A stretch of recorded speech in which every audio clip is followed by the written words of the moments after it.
Aku benar-benar tak mengharapkan pernikahan ini terjadi.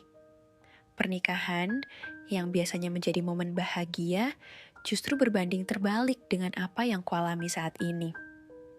Iya, aku telah menjadi istri dari Mas Tejo yang merupakan suami dari Mbak Siti, Mbak tiriku. Kalian berpikir aku merebut suaminya?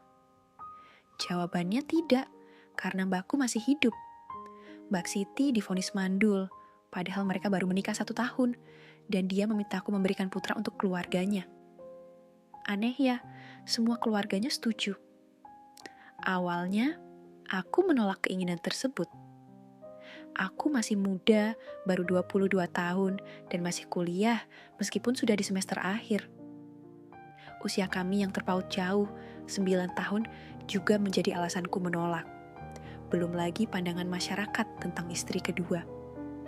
Aku tidak mau disebut adik, tak tahu diri yang mengganggu kebahagiaan mbaknya sendiri. Apalagi, aku hanya adik tiri Mbak Siti. Ya, aku hanya seorang anak yatim piatu yang beruntung bisa diasuh oleh orang tua Mbak Siti. Namun, hatiku akhirnya luluh ketika Mbak Siti sampai memohon padaku. Aku tak setega itu membiarkan mbakku seperti itu. Dia adalah pengganti orang tuaku sejak ayah dan ibu meninggal tahun lalu. Dia anak dariku. Aku menyetujuinya, tetapi dengan satu syarat, harus melalui bayi tabung. Aku tak mau melakukannya dengan cara biasa, karena itu sama saja dengan mengkhianati mbakku. Aku kembali menatap diriku di cermin, mengenakan kebaya sederhana dengan riasan natural. Resepsi ini hanya dihadiri keluarga Mas Tejo dan Mbak Siti saja. Tidak ada orang lain yang tahu. Setelah resmi menjadi istrinya, aku langsung pulang ke rumah Mas Tejo dan Mbak Siti. Aku tak boleh lagi, apalagi aku hanya adik tiri Mbak Siti. Aku hanyalah seorang anak yatim piatu yang beruntung bisa diasuh oleh orang tua Mbak Siti. Di antara 10 orang di rumah ini, apalagi dengan Mas Tejo yang selalu pulang kerja larut malam, aku merasa semakin terasing. Masalah bayi tabung pun masih menggantung. Mbak Siti bilang, waktunya terserah Mas Tejo, dan aku enggan menanyakannya. Mas Tejo bukan tipe orang yang asik diajak berdiskusi. Wajahnya yang selalu datar membuat siapapun segan mendekatinya. Begitu juga aku, sejak dia masih menjadi kakak iparku, aku selalu memilih menghindar jika bertemu dengannya. Tak terasa, sudah 2 minggu Mbak Siti pergi. Aku semakin merindukan kehadirannya. Malam itu, karena cuaca begitu panas, aku iseng mencoba mengenakan daster sederhana yang telah disiapkan Mbak Siti di lemariku. Tak masalah, toh di kamarku hanya ada aku. Aku menuju kamar mandi yang ada di dalam kamarku untuk berganti pakaian. Dengan percaya diri, aku keluar. Namun, betapa kagetnya aku ketika menyadari ada orang lain di dalam kamar. Dia duduk di tepi dipan, memperhatikanku dengan tatapan terkejut. Mas Tejo, kenapa di sini, Mas? Tanyaku, panik. Seharusnya aku langsung kembali masuk ke kamar mandi ketika dia menghampiriku, tetapi tubuhku malah kaku seperti patung. Apalagi mata kami tanpa sengaja bertemu. Loh, ini kamar istriku. Jawabnya sambil melangkah mendekat. Tersadar, aku spontan melangkah mundur, berusaha menghindar, sampai akhirnya menabrak meja rias. Sadar tak ada celah, aku mencoba menenangkan diri. Namun, aku justru dikejutkan oleh kalimat berikutnya. Mas kan suami Mbak Siti, ujarku, suaraku bergetar. Apanya yang enggak benar? Aku juga suamimu. Balasnya, suaranya tenang, tapi tajam. Tapi, kita sudah sepakat dari awal. Seruku, mencoba mempertahankan diri. Aku tak pernah membuat kesepakatan apapun. Mataku membulat. Panik. Ini bukan bagian dari rencana. Aku terdiam. Kata-kataku terhenti oleh sambutan perkenalan yang tak kusangka. Aku mencoba menghalau badai yang datang, tapi rupanya sia-sia.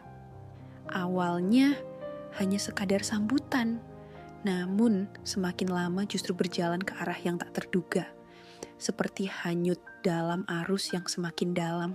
Aku tak percaya pada diriku sendiri. Mengapa aku bisa sampai seperti ini? Sampai akhirnya, semua masalah dan dilema yang selama ini ada menemukan jalan keluar yang tak pernah kupikirkan sebelumnya.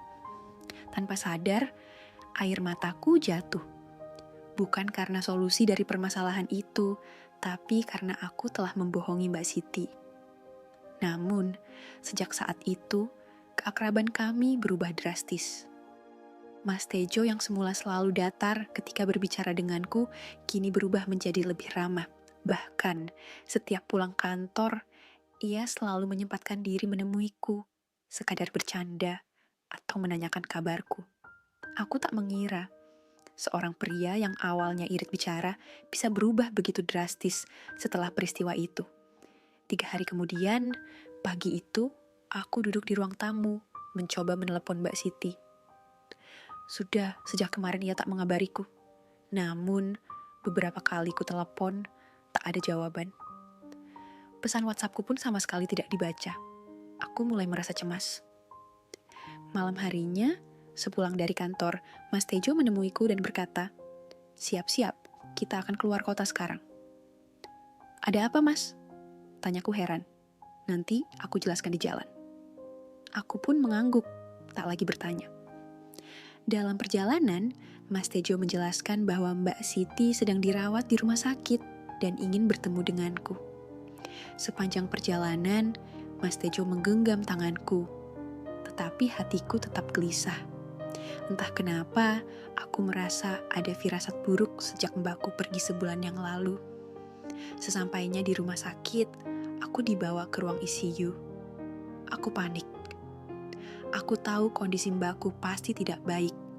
Apalagi setelah tiba di ruangannya, air mataku jatuh melihat Mbak Siti terbaring dengan banyak alat medis di sekelilingnya.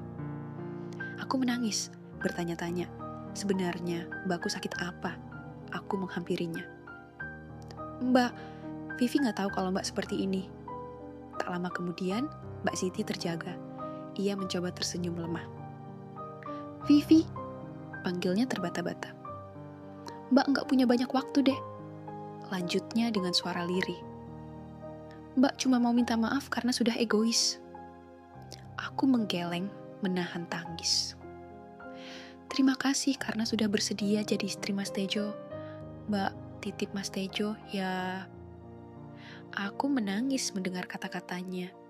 Selanjutnya, ia menoleh ke arah Mas Tejo dan menggumamkan kata maaf. Mas Tejo hanya mengangguk pelan.